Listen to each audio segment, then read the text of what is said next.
राम मंदिर का आंदोलन परजीवी था, ये बतावे भाजपा। संघ प्रमुख बतावे। पंडित जी जब तक जिंदा थे कभी पार्लियामेंट का मुंह नहीं देखने दिया।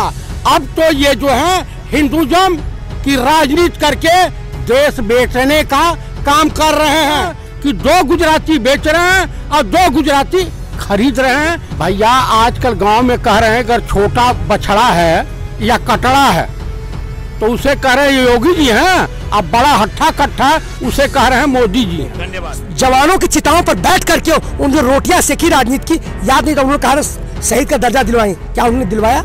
एंड गांधी जी भी बोला and indomitable spirit in a small body will alter the course of the history. सच के लिए, धर्म के लिए ये पुराना ओल्ड किसान को देख के मेरे को भी संकट होता है। कुछ और भी गुड़ खिलाने वाले हैं, पूरा विश्व इनके खिलाफ है। मटिया के ऊपर माटी का बखरी, माटी हीरा मोती सोनावा जगत के जौहरी। नमस्कार, मैं भूपेंद्र रावत और आज 79 दिन हो गए किसान आंदोलन को और आज मैं हूं गाजीपुर बॉर्डर में। मैं बताना चाहता हूं तमिलनाडु से जो जल सेना में रह चुके तटरक्षक, वहां से लेकर के हमारे बीच में बनारस में जहां नरेंद्र मोदी जी की कॉन्स्टिट्यूंसी है वहां के हमारे भूतपूर्व सैनिक और वहां से लेकर के गोरखपुर के भूतपूर्व सैनिक हमारे बीच में है। मैं कहूंगा दक्षिण से लेकर पूरे उत्तर भारत तक करके हमारे बीच में भूतपूर्व सैनिक हैं। उस सरकार के लिए एक बड़ा तमाचा जो इसे कभी खालिस्तानी, कभी पाकिस्तानी, कभी चीन प्रश्न बता रही थी, उस सब लोगों को लेकर के। और मैं आग्रह करूंगा हमारे बीच में सबसे पहले गोरखपुर से, क्योंकि कहा जा रहा है कि मोदी के बाद योगी आने वाले हैं, गोरखपुर से भूतपूर्व सैनिक हमारे बीच में। मुझसे आग्रह करता हूं कि वो बताएं कि भूतपूर्व सैनिक आज मैदान में क्यों है, किसानों के आंदोलन में जवान क्यों डटे हुए हैं पिछले 79 दिन से, दिन रात यहाँ खुले। ये संघ और आरएसएस और भाजपा की एक क्रोनोलॉजी है, कभी राम के नाम पर, कभी मंदिर के नाम पर, कभी हिंदू मुस्लिम के नाम पर, कभी किसी नाम पर ये अपनी राजनीति की रोटी सेकते रहे। अभी इन्होंने किसान आंदोलन को किसान परजीवी आंदोलन बोला। परजीवी का मतलब होता है बैक्टीरिया, गंदी बैक्टीरिया, गंदी नाली की बैक्टीरिया। मैं माननीय प्रधानमंत्री महोदय श्रीमान नरेंद्र दामोदर दास मोदी जी से पूछना चाहता हूं, उनके पार्टी के तमाम आरएसएस प्रमुख मोहन भागवत सिंह जी से पूछना चाहता हूं कि कृपया आप ये बताने का काम करें कि जब राम मंदिर का आंदोलन आप चला रहे थे, आडवाणी जी का माइक आप पकड़ करके आंदोलन के भागीदार थे और आंदोलन में जब गिरफ्तारी होनी थी आप आडवाणी जी का साथ छोड़ करके भग भी गए थे, भगोड़े भी हैं आप, तो आप ये बता दीजिए कि वो आपका आंदोलन जो था वो परजीवी था, राम मंदिर का आंदोलन परजीवी था, ये बतावे भाजपा। संघ प्रमुख बतावे।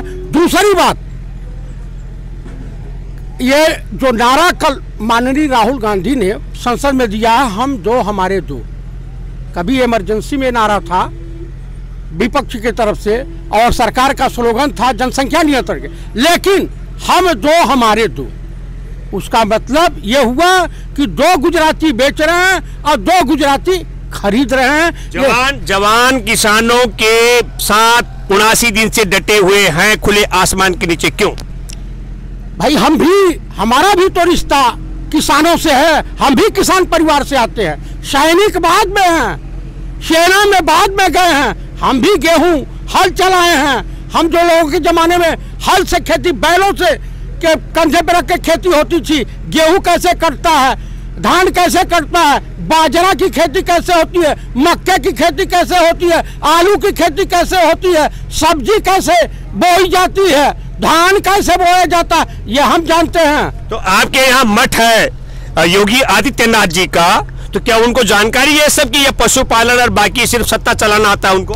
भैया आजकल गांव में कह रहे हैं अगर छोटा बछड़ा है या कटड़ा है तो उसे कह रहे हैं योगी जी हैं, अब बड़ा हट्ठा कट्ठा उसे कह रहे हैं मोदी जी हैं। धन्यवाद। आपसे मैं जरा जानना चाहूंगा, बनारस से मोदी जी की कॉन्स्टिट्यूंसी से। जय हिंद। मैं मणिदेव चतुर्वेदी, रिटायर्ड बीएसएफ बनारस से। उस देश की सरहद को कोई छू नहीं सकता जिस देश की सरहद की निगहबान हो जवान और किसान। जी पूछिए। जी, तो मैं ये कहना जो 79 दिन से आप डटे हुए हैं क्या आपको अपने क्षेत्र के सांसद नरेंद्र मोदी जी की जुबान पर यकीन नहीं है? जी बिल्कुल यकीन नहीं है। इसलिए पहले मैं सेना की बात करता हूं। जो इन्होंने कुछ परसों जो आंदोलन परजीवी कहा, क्या मोदी जी को यह नहीं दिखा था कि जब शहीद पुलवामा के जवानों की चिताओं पर बैठ करके उन जो रोटियां सेकी राजनीति की, याद नहीं था? उन्होंने कहा शहीद का दर्जा दिलवाएं, क्या उन्होंने दिलवाया? रमेश यादव जो वही का अवधेश यादव जो वही का क्या उसको मिला? आप पंडित दीनदयाल उपाध्याय की मूर्ति का अनावरण करते हैं, लेकिन पुलवामा सहित अवधेश यादव, रमेश यादव का मूर्ति का अनावरण कब होगा? मैं बाहर से संक्षिप्त पूछना चाहता हूँ जी। ये बड़ा सवाल है कि पुलवामा में 40 जवानों की शहादत के बावजूद आज भी उन्हें न्याय नहीं मिला और उनको शहादत का दर्जा नहीं मिला। ये बड़ा सवाल है। अभी दक्षिण से भी हमारे बीच में है आए हुए तटरक्षक सेना से। नमस्कार एंड जय हिंद। I am from Tamil Nadu, Coimbatore. तो I come for my noble cause for a service issue. इधर डिले हो रहा था, 2.5 साल हो गया है, मैंने जीत गया केस भी, तो उसके लिए सम्मान मिलने के लिए मैं कोशिश कर रहा हूँ। तो इसको जैसे मैं सुना इधर आंदोलन हो रहा है, and I am also from kisan family, and Gandhi ji भी बोला, and indomitable spirit in a small body will alter the course of the history. सच के लिए, धर्म के लिए, ये पुराना ओल्ड किसान को देख के मेरे को भी संकट होता है, संघर्ष हो रहा है। तो वे हमारा तमिलनाडु में बड़ा मूर्ति आप सुना होगा, सेंट तिरुवल्लुवर लिखा है फार्मर्स का बारे में, है ना? फार्मर्स कौन है, किसान कौन है? कोई नहीं है। ये भगवान के रूप में उन लोग खेती बाड़ी करते हैं, तो खोज करते हैं, उसके बारे में लिखा है एक चैप्टर में। हम लोग बचपन में पढ़ाते हैं स्कूल में, तो बहुत बढ़िया रेस्पेक्ट मिलते हैं उनका। बहुत पहले रेस्पेक्ट होता है किसान, उसके बाद में होता है डॉक्टर बनाओ, इंजीनियर बनाओ, जवान बनाओ। जवान से बेटा, किसान से बेटा है जवान बनते हैं, एंड उसके बाद ही होता है। तो जवान और किसान बड़ा नेता बोल के चला गया है। उनका जो क्या बोलता है, किसके लिए वो हो रहा है रिक्वेस्ट, वो मानना पड़ता है। इतना दिन हो गया है, बड़ा लोग उन लोग रह रहे हैं इधर, उनको देख के संकट होता है। इसलिए मैं उनको पूछने के लिए, उनके साथ रह के उनको एनकरेज करने के लिए, उनके साथ रह के क्या सच है, क्या किस लिए हो रहा है करके मैं संघर्ष करके sympathize and empathy with them. That's why I also coming and interacting with them. मैं इधर खड़ा हूँ। Yeah, I am Rajan. By my last rank was my commandant. So in the Indian Coast Guard. So I am waiting for my justice for my service issue, which is prolonging and long standing. I should get back my justice. For that I have come here, and with Mania honorable system of legislation and executive and now judiciary, I have put up my request there. I am waiting for my stand and my izzat saman ke liye. Right is might, not might is right. No, that's what it is. So we want to stand with the true people, true side of the nation, good side of the nation. That's what it is. राजन है, अभी नौसेना से आए तमिलनाडु से। उन्होंने बताया कि मैं देश में जो किसान राजधानी अपने काम के लिए आए, लेकिन उसके बाद जो किसान अपनी 79 दिन से लड़ाई लड़ रहे हैं, उनको समर्थन देने के लिए उनके बीच में डटे हुए हैं और उनको उनके आंदोलन को समर्थन करने और मजबूती देने के लिए आए। मैं सूबेदार मेजर जयप्रकाश मिश्रा, संस्थापक व राष्ट्रीय अध्यक्ष वेटरन्स एसोसिएशन। हमने यह देखा कि हमारा देश खतरे में है, किसानी खतरे में नहीं है, हमारा पूरा देश खतरे में है। क्योंकि यदि जो है कि किसानी चली जाती है तो देश हमारा गुलाम हो जाएगा। और आप देख रहे हैं एक एक करके सारे तंत्र सरकार द्वारा बेचा जा रहा है, सारे तंत्र पर प्राइवेट लोगों का हाथ होता जा रहा है। एक अच्छी बात सूबेदार साहब ने कही, ये भावनात्मक बात हो सकती है कि सरकार 1.5 साल या 3 साल के लिए कानून को आगे बढ़ाए। पहली बात तो मैं बधाई देना चाहता हूं देश में 14 करोड़ किसान परिवारों को कि आप अकेले नहीं हैं। दक्षिण से लेकर उत्तर तक करें और बनारस से लेकर के गोरखपुर तक के हमारे भूतपूर्व सैनिक यहाँ पर अभी चर्चा में हजारों की संख्या में आते हैं। अभी शहीदों का शहादत दिवस है 14 फरवरी को।